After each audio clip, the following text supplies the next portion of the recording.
Hi, it's the Endo MetaMask sync, and it's Wednesday, March 12th. We have two topics. Let's start with Leo's pull request and then talk about ways that MetaMask and Agoric can collaborate on advancing standards at the TC-39 venue. Leo. Sure. So this builds on from a previous pull request from last week, which was getting Hermes in the CI of Endo here. But this is just the compiler. So now this is switching Wait, on the virtual one machine. sec. Is anyone seeing the screen? I am. Oh, no, I am. Okay. Yeah, Fine. it arrived late. You were not alone, but I see it as well now. Sure. So yeah, this is basically it. And I'll just demonstrate what's going to be happening in CI. So now when we test Hermes, it's going to be running lockdown. So we can see that it's actually running lockdown this time, not just the compiler. And that's basically running a smoke test, which has the new lockdown options. And Hold on. I just, on the transcript on the right, there's a lot of removing intrinsics dot stuff.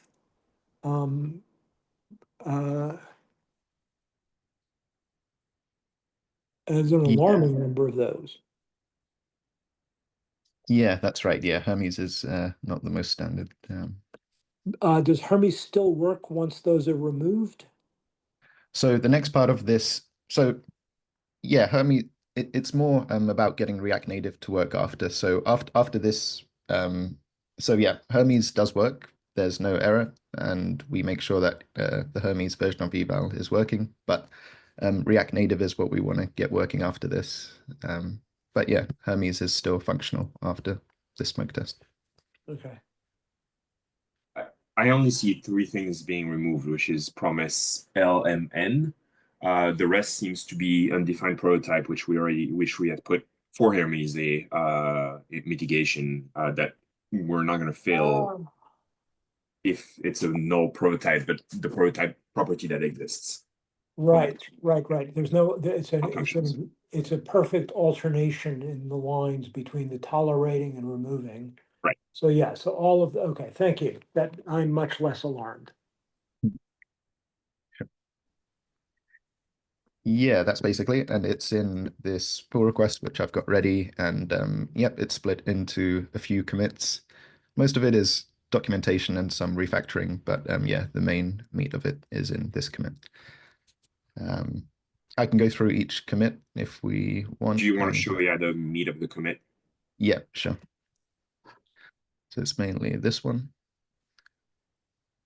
So we're adding, so which file is this? Okay, this is compartment. So these are the changes to compartment so that we're not running safe eval when we try to evaluate a compartment. So that's the reason why this file has been changed. So we can see that, yeah, when we have the lockdown option set, we throw this error that, yeah, we don't support compartment evaluation. Because otherwise it's going to try to safe evaluate, and Hermes doesn't support the with statement to do that. Which would amount to a runtime error that is less informative, right?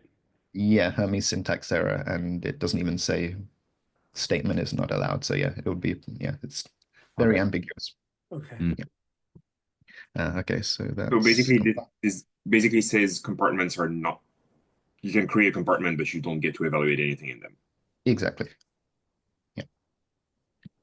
So this is equivalent to saying that all the evaluators throw in compartments. Yeah. What about the binding of eval and function in the start compartment? Binding of eval.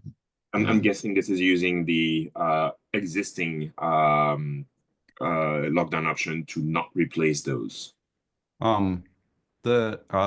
Leo, if you expand some of the invisible portion beneath the host evaluators condition, let's see where evaluator gets threaded. Oh, well, we already see it. It's below there.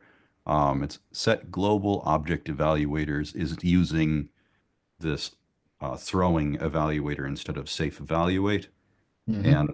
and that is what defines the behavior of all evaluators in that compartment, if I'm not mistaken. Right. I think Mark's question was on the start compartment currently. By default, lockdown replaces the eval and function evaluators. Yeah, But there's a lockdown option to not replace those, and I assume I did. So I'm not remembering such a lockdown option. there is an option to leave the evaluators in the start compartment in place. That was originally proposed by Jack Works, if I recall. Yeah, Right. we've got yeah. So yeah, eval taming is not a thing in compartments, Okay. and I think you guys were considering it. Yeah. Does the name of the option setting start with unsafe? Yes, Okay, good. Yeah, I that believe. is. Yeah, we use unsafe eval. Yeah, with this new option we introduced. Okay, eval taming unsafe. Okay. I will, since it's on my mind, I will insist that the new lockdown option values in the enum match the prevailing aesthetic of camel case. The no direct should be no big D to match. I noticed. Yeah. These are for values of lockdown options? Yep. Yes. If you go to the unsafe eval, there's a discrepancy between them. There is a discrepancy, but I think all of the other lockdown options are using the, what do you call it, snake case, the thing, Kebab. the Yeah. kebab case. I think Yeah. all of the other lockdown options are kebab case, and I would fix unsafe eval to be kebab case. I am a little confused. There's Oh, But yeah, the other one should be Unsafe should be. eval taming should be changed. How do we? I am a little confused by something. Why do we need an explicit option? Is there any way? Why can't we detect that there is no direct eval available and simply just make the evaluators throw in that case? Why does this need to be an option? Yeah, good point. It did cross my mind at one point. I'll need to rethink why. Yeah, because if we can do this dynamically, then yeah, technically an option is not needed at all. So let me just make sure I understand. The only effect of this option in the anticipated use case is to improve the error message. It doesn't have any other effect. Is that correct? It has okay, so it either if we have no direct, then we're not going to see the error message at all. If I just go to which one we're talking about. So okay, sorry, I'm viewing this commit. Basically, if we have the lockdown option, we don't see the SES direct eval error. That's the first thing it does. And the second thing is disabling compartment evaluate. So it does two things.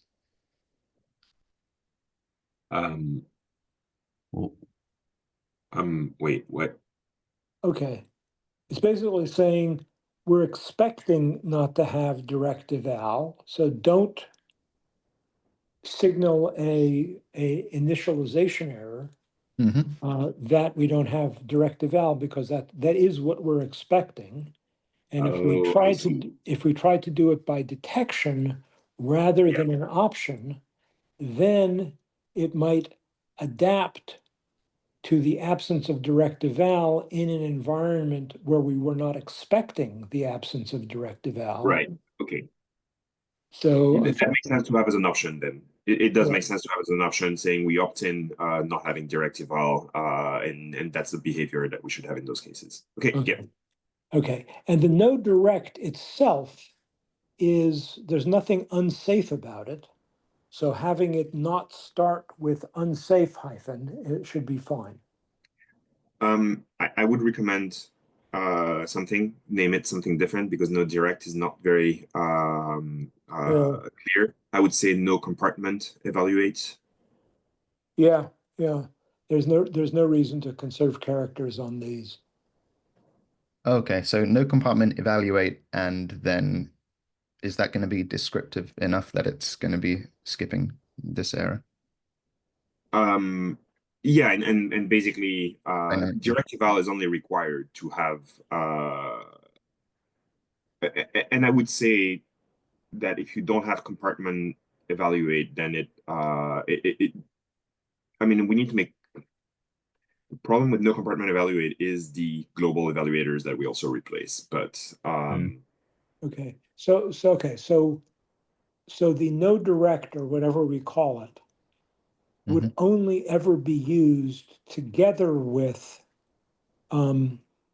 unsafe eval. Yeah, that's right. Yeah. Okay. Yeah, exactly. And then lockdown, and then just some tests in the smoke test. Okay, I'll finish going through the rest. So that was compartment. Well, let's consider that. Do we yeah, need if they're not orthogonal, Yeah. maybe we can make this an eval taming option. Yeah. technically they are orthogonal. Technically, you could you we could say that you replace the compartment evaluates without and keep the tamed global evaluators, start compartment evaluators, and those would just throw the same way. It's just the name of the option in that case is not particularly clear. I mean, I mean, I it's see. no compartmentalized evaluators or something like that, you know. I see. I see. Because, right, so there's this, so okay, let me make sure I'm understanding. There's this additional degree of freedom, Mhm. which is given the absence of direct eval, but the environment itself, the engine providing an unsafe eval in the start compartment, we can't replace the top level eval with a safe eval, but the two remaining choices are we can leave the unsafe eval in place, or we could do the same thing we do for created compartments, which Mhm. is disable it. Right. Okay, so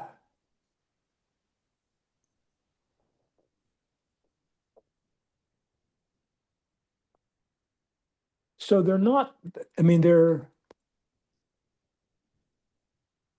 still not orthogonal, but there's more coherent Oh, choices than I oh, expected. hold on. There is an option for no eval, right? Yes. Yep, that's right. How is this different than no? What if you? What does no eval do exactly? It replaces all the evaluators with a throwing evaluator, right? I would need to check. Yeah, I would need to check too, but I think that's the case. We don't have to read the code though. The documentation should be accurate. If I you yeah, I'm wondering if we can just So eval.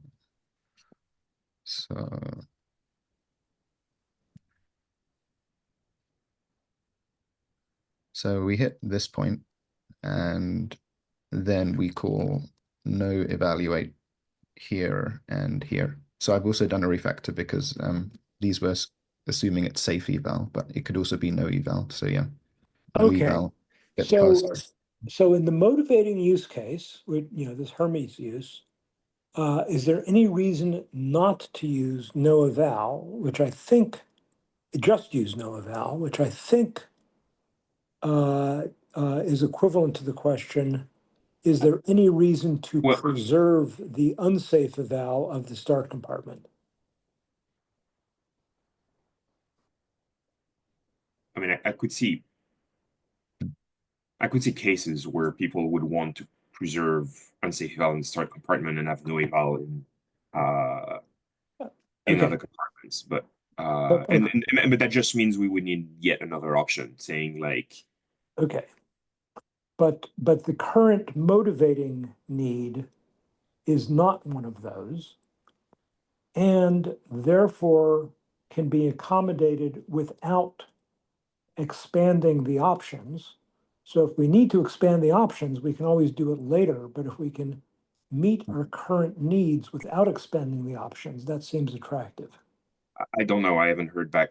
I haven't heard a comment from Leo on that. Is there a reason you had to put unsafe eval?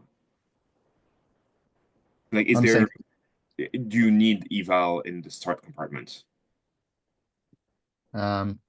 So the reason, so if oh right, just talking about the start compartment. Okay. Right. Is eval needed at all? No, we just want to just make sure that the compartment.evaluate is not called with safe eval. That's all we want to make sure we do. Otherwise, the with statement is going to get called. So yeah, as long as safe is not called. I see. Right. The no eval just replaces eval with an always throw, but does that result in suppressing the attempt to use a with statement that would cause a syntax error? So it might be that what we need to do is keep the options as we've got them now, because they cover the purposes, the purposes we have now, but change the implementation so that, without any observable difference, change the implementation so that it doesn't attempt to use a with statement in the no eval case. Would it attempt? To that end, it would be sufficient to go into line 337 instead of doing the host evaluators no direct, just to say eval taming equal no eval. Yeah, I think so. Then the documentation for the options would simplify down to simply documenting this new behavior under the existing option. Yeah. And this is fine because under those circumstances, there's no expectation that it would have worked before. So we're simply improving the error message. I think that's right. I think the only observable difference in the change we're now talking about is that we get a better error messages on platforms that don't support with.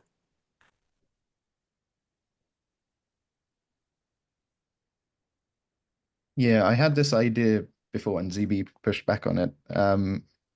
Yeah, I thought, yeah, if you tried to call the with statement, we could just throw an error saying, yeah, you're trying to use the with statement rather than just getting a Hermes syntax error. That would be better. Yeah, I need to rethink because that's what I originally had in mind. Okay. Under the no eval case specifically. Yeah. Right, no eval. I would still not have the error message saying, I mean, since we're trying to do a better error message, the error message that you've got on that line 337 seems at the appropriate abstraction level. The fact that without this, it would have tried to use with. Yep.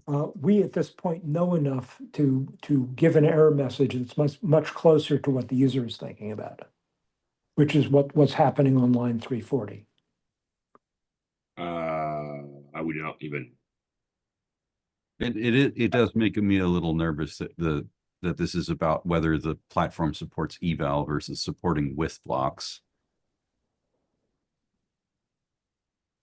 I'm confused why this, like, the user at that point should just be getting an error message saying eval is disabled.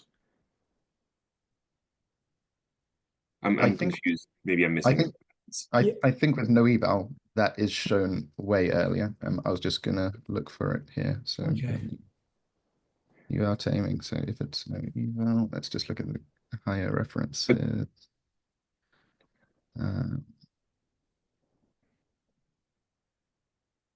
Okay, I can't see it, but I thought there was a message for no eval if that's used.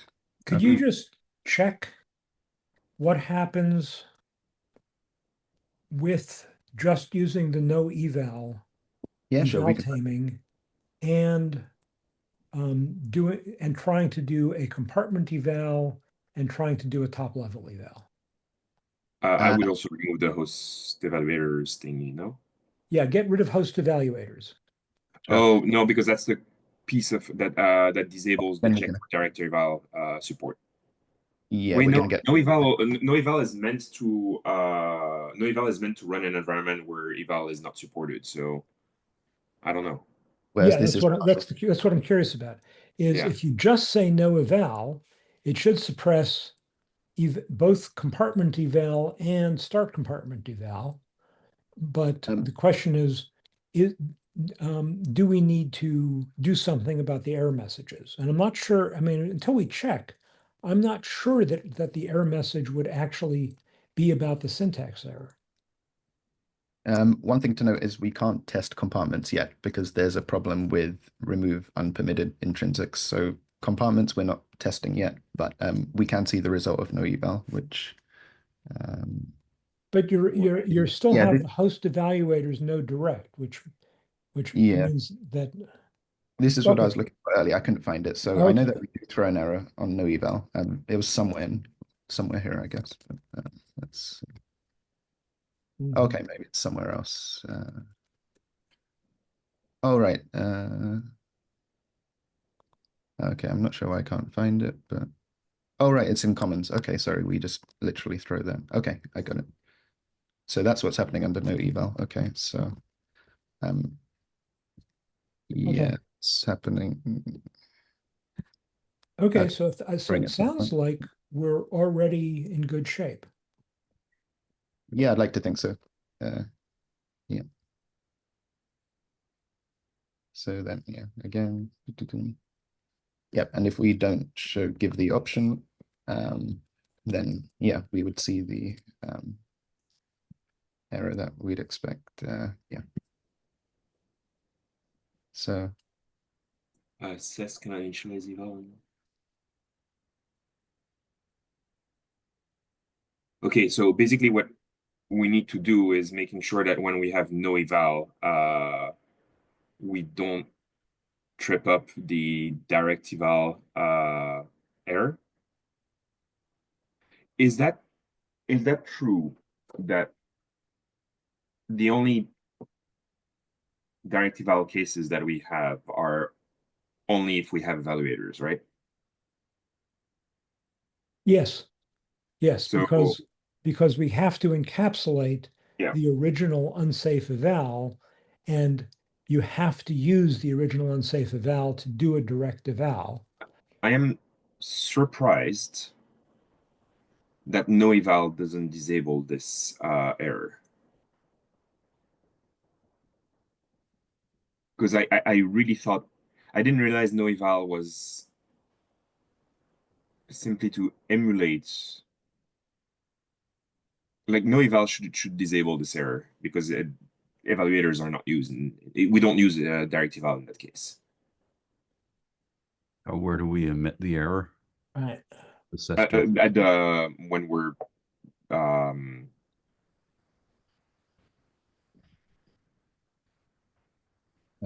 yeah, it was from comments, no evaluate. So this is where we no, the direct no eval, and that's one of the things you're changing in your PR. Yeah, that's right. Removing how this is Yeah, here's the change. So it's now called probe host evaluators, and I thought it would be better to refactor this to do all three checks separately. So rather than checking the function and evaluator at the same time, since both are needed, check the function, check the evaluator, and then check for direct eval. I thought this would simplify things, and then the function just returns. It's basically probing, them with a stick, like to see if they're possible. That seems reasonable. Yep, and then that makes the assertions simpler afterwards.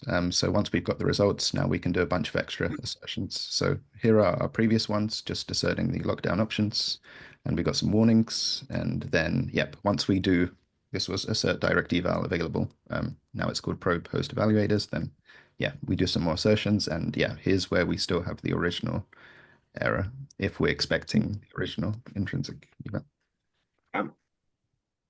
So can someone remind me, did we not have an option in the log in did we not have support in CES somewhere to avoid even trying the evaluators, or like saying like they don't work, don't bother about it? We certainly talked about it. It was in the code. I think I would have seen it. Yeah, so that was just something we talked about, we never actually implemented. Okay, yeah, so I think what we've arrived at is a PR that leaves the observable behavior as it is, Yep, it's compatible. and just improves the error message. That would certainly be welcome. It's always good to do incremental improvements in error message. And by our rules, incremental improvements in error messages do not count as a semantic change, and therefore such a PR would be a pure refactoring. I mean, ultimately, I think this is actually a feature that we're adding, that's saying if you say you don't want evaluators in lockdown option, we let you initialize Yep, if you don't have evaluators available. So that's right. oh, right. Yes. Yes. It's not, I see. it's not I a pure got it. refactor, it's actually a new feature. I got it. Right now, if you say no evaluators and you Mm, run on a platform that does not actually have evaluators, SES fails to initialize. Am I understanding this correctly? n- No direct eval, because if we say no evaluators, now we're talking more about a strict content security policy. But this is more about direct eval as opposed to Okay. evaluators So generally. for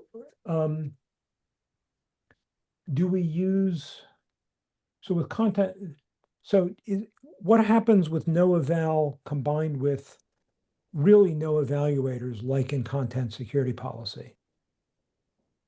Uh, uh, I haven't tried to emulate no content security policy, but okay, so if we said no eval and then we were in an environment with no CSP, yeah, I need to look into testing that. Okay, because Yeah. it should be the case that if we say no eval, and then no matter how eval is either absent or broken, since we said we don't want an eval anyway, we should be able to initialize without one.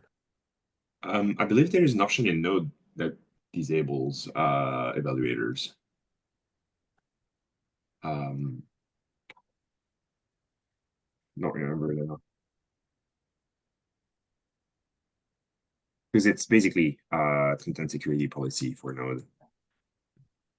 Okay, so so this definitely is not a pure refactoring. It is a change, but I would say the change is a bug fix, because if you already said no evaluators, it shouldn't fail because there were no evaluators. That's weird.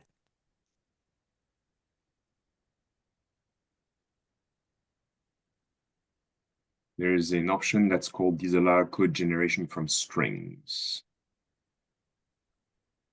So so you could run that program, that test program that you have with this, and that should do it. It disables eval and new function. It does keep Node VM. Okay, so that could be tested in the smoke test. This Okay. basically makes it equivalent to having no unsafe eval CSP. Okay, yeah, that would We be probably great. should have we probably should have some tests in CI for that. Hmm. Yeah, I did spot as well. There was I was considering adding some more tests in a certain test. I think it's the eval taming tests. I'll just, if this loads, yeah. So I'm guessing more tests would be welcome in. Yeah, okay, there's a file with test. I think this is getting a bit. Oh yeah, here. Okay, so maybe here we'd want to add some testing. I was thinking, but I haven't. Yeah, I don't know exactly. I'm not familiar with that. Sure, I need to. Yeah, okay. Right. Sure. Leo, did you capture Matthew's flag from chat? Okay. Oh, I will. cool. I will. Okay, when I stop screen sharing, I'll grab it. Sure. Soon. All right. Thank you. All right. With that, Eric, how can we help you help us? Yes. You can point me at the enemy. Yeah. Mark has provided a whole bunch of feedback out of band. I would love to hear, but my I have been pointing ZB vaguely in the direction of the evaluators proposal, which is part of module harmony. ZB got this idea that we might be able to that the Hermes team in particular might like the evaluators proposal more than they would like implementing with blocks. And if we had the evaluators proposal, we would not need with blocks. If the underlying platform had the ability to, it gave us the ability to create a global environment with separate function module and eval and its evaluators and such constructors, then we would have everything we need to build compartments out of the material at hand on Hermes. And this is all, and the other aspect of the evaluator's proposal. Okay, so some background is that we have compartments, right? And XS implements compartments natively. But compartments have can be constructed in user space given the presence of smaller language primitives, right? Particularly the module harmony proposals covering the module source constructor, which we'll have soon, uh, and then virtual module sources and the module constructor for virtualizing the hooks for import resolution and linkage. And then evaluators. If we have all of these things, we can build a compartment in user code that has high fidelity with the underlying language. Like we have a compartment in user code today, but it lacks fidelity for like direct eval and a few and The capturing of the this for global functions. yes, right. So if we got evaluators into the language, that would get us to the point where compartments are as good as they're going to get, basically. Let me ask the question the other way around. Putting aside for the moment the question of which one is more likely to be advanced at TC-39. If we had compartments but not evaluators, as far as we're concerned, would we be missing anything? No, as far as we're concerned, no. Okay. The structuring is the pairing out of evaluators presents a smaller attack surface to the committee and grows the tent of motivating use cases. Okay, good. To include people that are not us, particularly my expectation and there's interest I've seen in Matrix is for the implementers of hot module replacement, that is to say the web developers who are creating developer environments for React and similar web apps, who want to be able to set up a file system watcher on their server and automatically reload all of the modules that are changed whenever they're changed in development. That's the hot module replacement subsystem, and I think that they would be interested in evaluators. Okay. The other one is the other interested party, I think, would be or at least we would like them. We would like the people who write test frameworks to be interested in evaluators. Yes, Um, that's good. because that would give them the ability to have a DSL that doesn't tamper with the shared globals, um, and wouldn't have to use dynamic scope to isolate DSLs. Test implementers would want that too if they knew what was good for them. Yeah, exactly. And maybe they feel the pain. Like Jest is in this really, really weird spot where Yeah, they kind of sort of want to be able to allow tests to mutate the global environment. So they're using the VM create yeah, context hack, and it's got holes in it.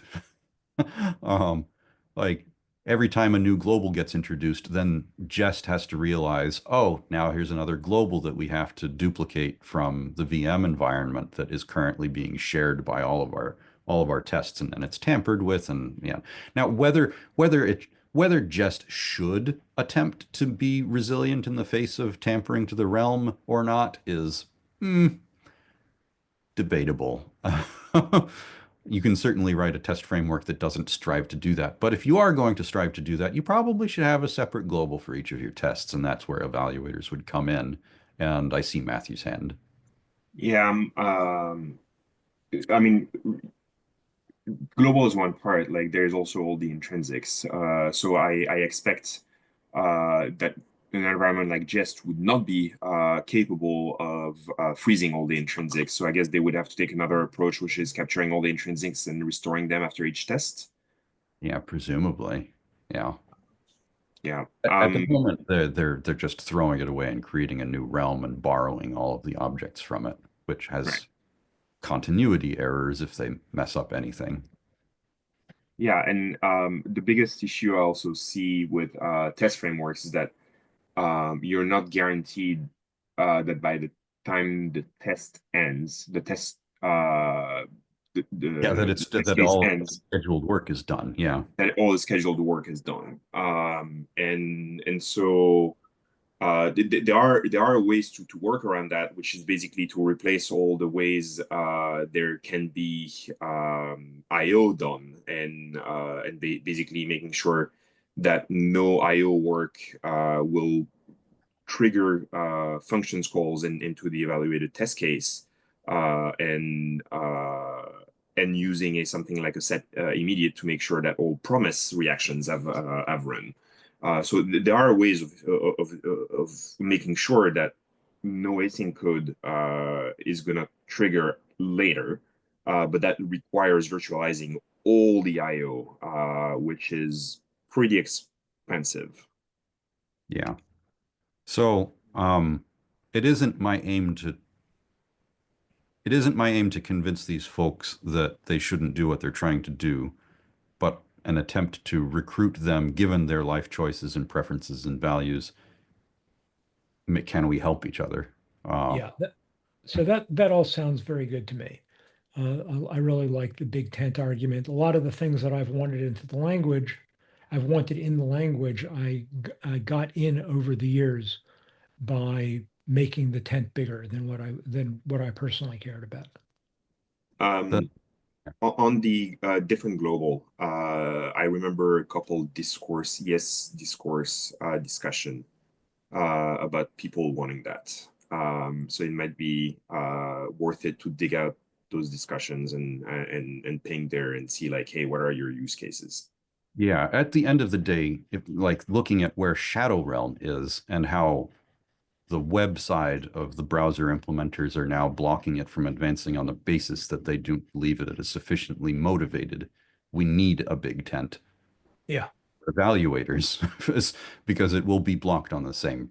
Like they are unwilling to that the browsers are unwilling to undertake the increase in complexity for more global types than already exist. And for compartments to succeed, we would need evaluators or compartments or to paired off evaluators. And either way, we have to solve the problem of more globals.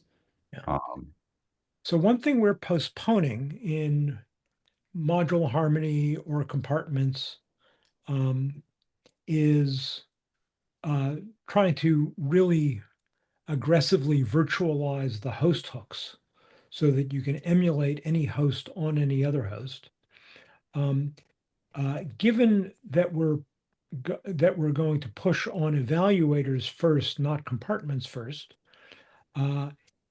the place where, and then we later try to expand the host hook virtualization. The host hook virtualization would go into evaluators. Is that correct? It would go into evaluators and the module constructor. The module constructor and evaluators share they share a lot of architecture, I think. Okay. But yeah, that's the general idea. Okay.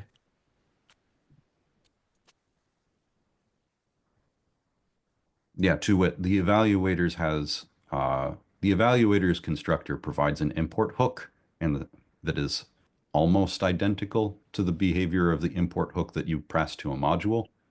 The distinction being that it would only ever be called with a full module specifier in the context of that set of evaluators, because it is only ever used if you fall through to dynamic import in a script.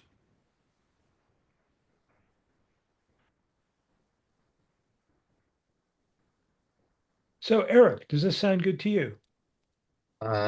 Yes, it does. This sounds interesting, compelling. So the evaluator's proposal, there was already a proposal repository and so forth that I can go and familiarize myself. Yeah, proposal compartments is subdivided. So there's a piece of work that I need to do that has been on my docket for, I don't know, probably 4 years. And that is to take the compartment proposal and break it up into its constituents. At the moment, the way things are going is that the compartments proposal has stayed at rest in its current form, and other delegates have been slicing off little pieces of it and creating new proposals out of it. As the situation emerges that they're motivated from other perspectives. Particularly, Guy Bedford has been doing, and Luca Castanado and others have been like pairing off little pieces of the compartments proposal that are motivated for module harmony. So like they have gotten us source phase imports, so you can say import source, and they paired off. The module source constructor and prototype, though the constructor has no behavior yet. It's just there to rationalize instances that are obtained from using the import source static or dynamic notation to obtain the sources for things that were loaded by the host. But the next proposal in that succession would be, hey, we've got a module source constructor now. Its little nose was underneath the tent flap, so to speak. That ought to be a constructible object that you can pass text to on environments that allow unsafe eval, right? So that is the obvious next thing that has to happen. And then the obvious next thing after that is a proposal of a module constructor or extending the existing module source constructor so that it can receive hooks for the import hook and import meta hook and such. That gets us, like one of the proposals under compartments is called the module source and module constructor. Half of like the module source part is half in already, so that has to be factored down a little bit. It's like we can go over the existing module constructor proposal and just like take out the parts that have already been implemented, that have already sunk into 262, leaving much less work for us. The module constructor and evaluators proposals, I expect to meet resistance, but I am hoping that the resistance is gradually eroding because of the advancement of module source phase. Like part of the resistance is because the proposals for module harmony are numerous and complicated and interconnected, and delegates generally are suspicious and wary of large, complicated proposals they don't fully understand. But having bits and pieces of it getting into the language, I think, increases our mutual understanding of the overall vision and I'm hoping that some of that resistance will weather away. And one of the delegates in particular, that would be Kevin Gibbons, previously objected to the advancement of various module harmony proposals on the grounds of worries about interaction with CSP. His words were new roads to eval. I think that we've made tremendous progress on assuaging some of those concerns in the module course. By being able to advance module source, right? The last bit of potential resistance is rationalizing the module source constructor from a string. I think that we're at the cusp of an understanding that that isn't a new path to eval. But then the dynamic import of something that has been vetted by either the host or not is where the content security policy interactions come in. Well, it would be a new path to an evaluator. Strictly speaking, new compartment is a new API to get an evaluator. Right, in composition with the import, in composition with the dynamic import of a module source that was brought up from text. If you get all three, that is a new path to eval that has to preserve the guarantees of the existing content security policy, ideally without complicating them. I think the concern was more for code that attempts to remove path to eval from in other ways. This is a new one that would show up.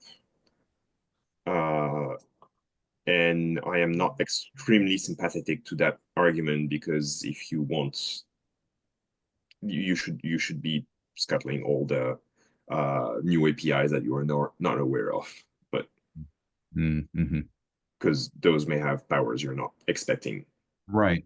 So it's similar to the argument that something should not be added to the language because hardened JavaScript can't accommodate it, but hardened JavaScript is calling unrecognized things in previous versions, so it's a lower bar.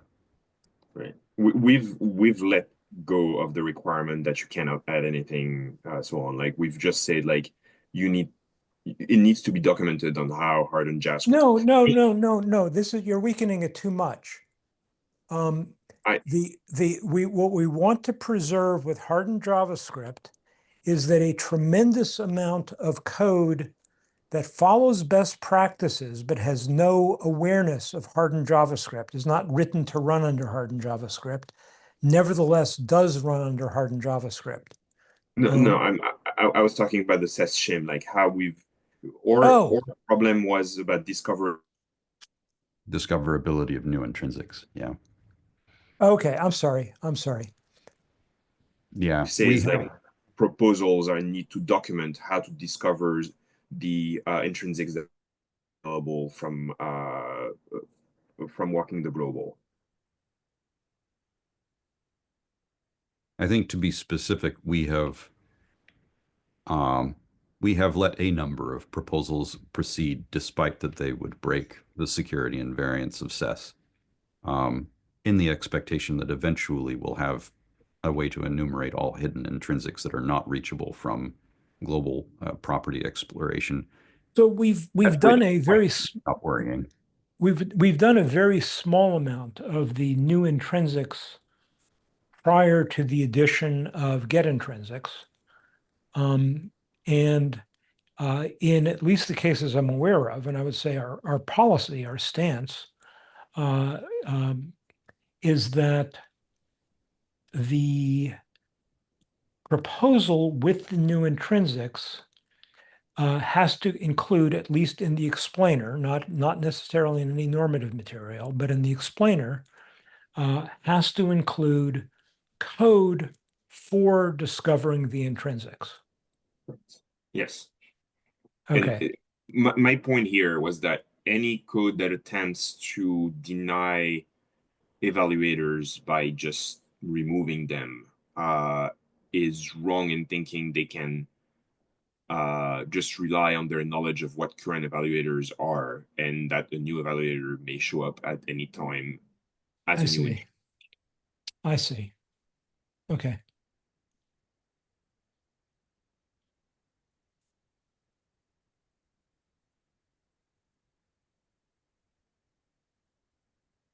All right. So I have shared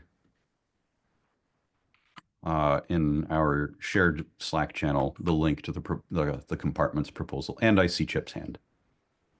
Yeah, I recognize we're out of time, but something I'd like to maybe put on the agenda for a future meeting, which is unrelated to any of the module stuff, but which has been on the back burner for a long time, but something I'm quite interested in seeing finally start to move forward, is handled promise, which is a key ingredient in being able to do remote references, which is kind of the thing that motivated promises in the first place and kind of bugs me isn't there.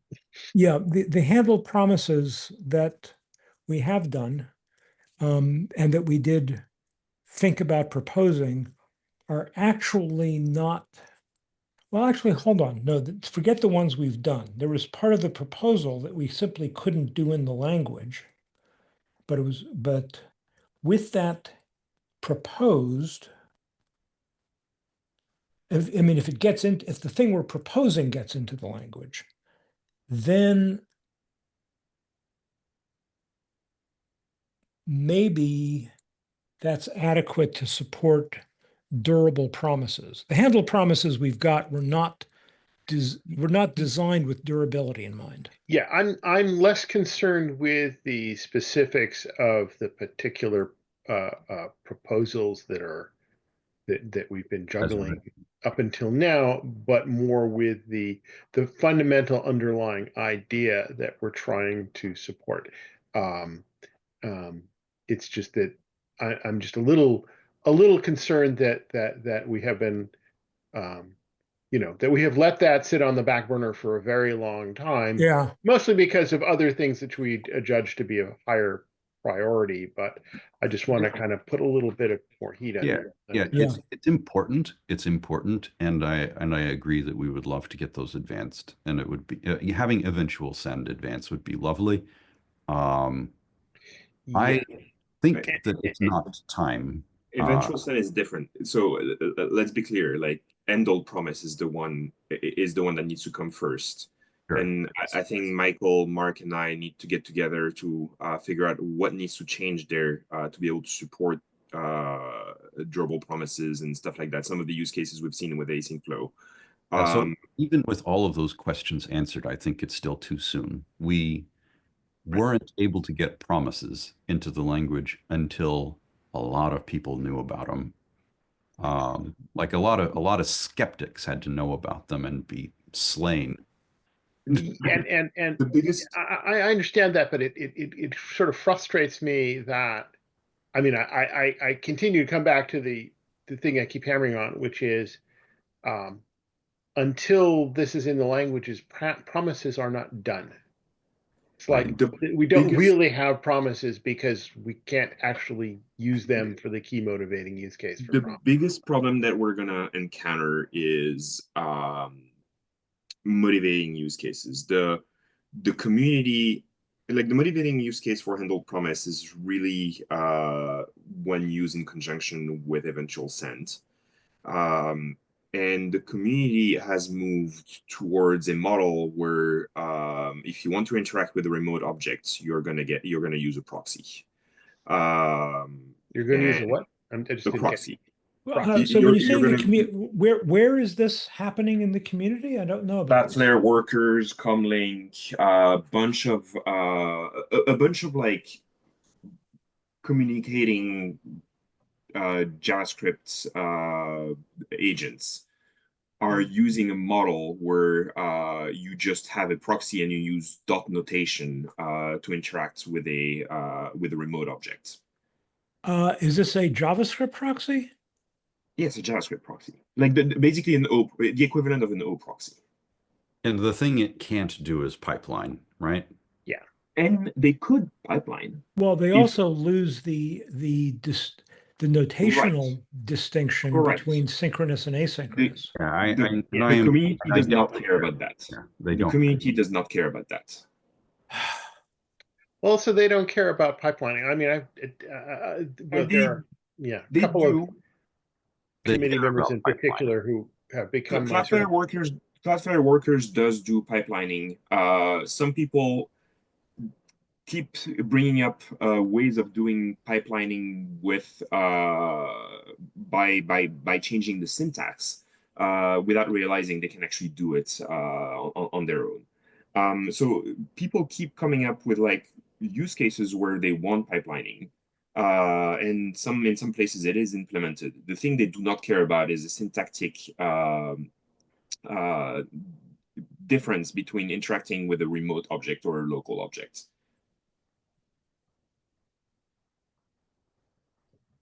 yeah. And the problem is that that is the whole that is the main motivation for handled promises at the end of the day. Yes.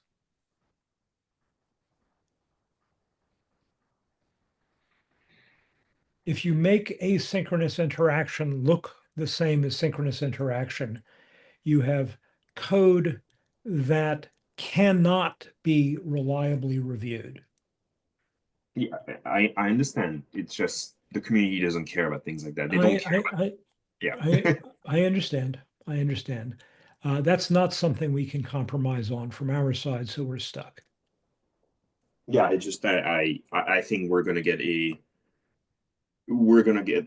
have a huge uphill battle there to convince this is sufficiently motivated. Okay, so we can obviously we've shimmed almost all of the originally spec'd functionality for handled promise. We're able to do it in the language, painfully, but we're able to do it in the language. And there's if you're just thinking about distributed computing, then the one thing that we can't implement in the shim doesn't matter terribly. It matters in the sense of some lost pipelining opportunities. But For pipelining, the only thing I can think of is keep relying on a helper like E and put our weight onto the pipeline operator. Here's the thing that we cannot fix in the language, which is let's say the last thing an asynchronous function does is it returns a handled promise. Well, then eventually, when the async function finishes, the promise that was already returned will be forwarded to the handled promise. However, because we cannot detect that for handled promises, because we cannot detect that, if messages are eventually sent to the promise which was already returned, whether they send them before or after it got forwarded, those messages cannot be pipelined. They can only be buffered in the already returned promise because that promise is not a handled promise. So the one thing in our spec that we'd love to get into the language is that if a primitive promise gets forwarded to a handled promise, then all messages, everything that was buffered in the promise instead get handled by the forwarded to promises handler. Yeah, the problem there is how promises are specified in the spec today. There is no recognition of forwarding effectively. You're just adding a reaction to the promise like thing you're given. And so effectively the spec today works promise resolving to another promise is effectively buffering. So you would need to completely refactor the spec to be able to recognize the promise adoption like that before you can introduce this. But that refactoring would be editorial, right? That Yes. refactoring would be mostly editorial. The motivation for that refactoring is that it actually might allow some faster promise adoption stuff, which is why I wanted to get involved with the faster promise adoption proposal. Good. See, that to me seems like it's probably not the right approach then, because it becomes normative. If you do an editorial only refactoring, then you don't have to advance a proposal. You don't have to get consensus amongst the full plenary. You just have to persuade the editors that it puts the spec itself in a better state. Okay. And you can use the fact that some, as many proposals as we can point at that would benefit from the refactoring helps to sell the editors on the refactoring.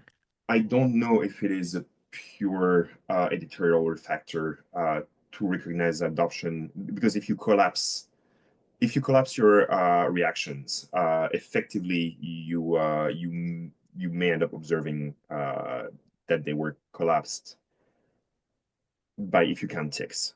Yeah, if you aggressively collapse, but is there room for an editorial change that sets that up without actually taking the step? And a useful editorial change that does that. I don't know. Okay. Yeah. I like the question. Yeah, anyway, I know we're out of time, but I just wanted to get that on the table. Just because this is a thing that's been bugging me forever. Yeah. So I think, the bigger deal is for us now, the thing that we should have recognized years ago, but we're only now recognizing it, is whether it's an extension of the handled promise proposal or something completely different, what enhancement that could be acceptable to the committee to promises would help us do durable promises and have them be painless have them be promises in the language, but still be, you basically have the promises in the language for a durable promise be treated as the representative of the durable promise, but have it still be a promise. Yeah. Yeah, so you want I don't know if we want. I'll have to think about that, but I don't know if we want that. Yeah, I don't. There's a level at which all of the various things that issues that Matthew keeps raising are like, yeah, but I don't care. I just want to be able to do, distributed systems, and the lack of this is getting in the way of doing that, and that's kind of fundamentally the problem that I'd like to see us making progress on. Mm-hmm. Yeah, agreed. Alrighty. Oh, I have.